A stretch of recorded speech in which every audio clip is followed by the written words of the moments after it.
Hi అండి, అందరికీ నమస్కారం. ఫస్ట్ ఇక్కడికి వెళ్ళి దర్శనం చేసుకోవాలా, తర్వాత లోపలికి పోవాలా.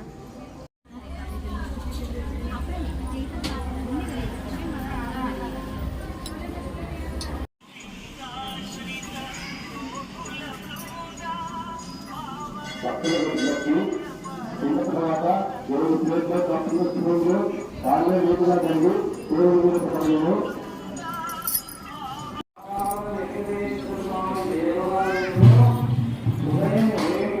ఉదయం 9 గంటలకు వస్తున్నారు. ఆయన ప్రసంగం 12 గంటల వరకు జరుగును. అందరూ వచ్చి తిలకించవలసినదిగా కోరుతున్నాము. రాధా మనోహర్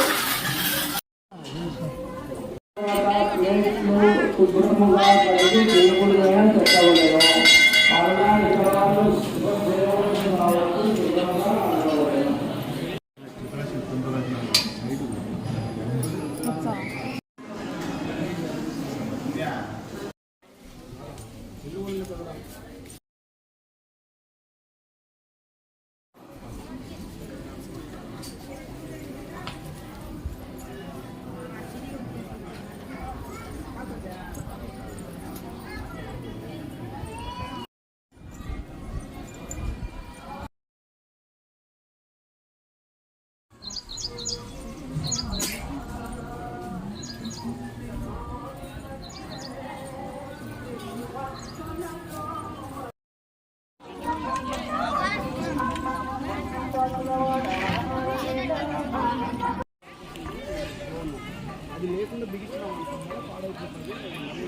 ఆయన మీద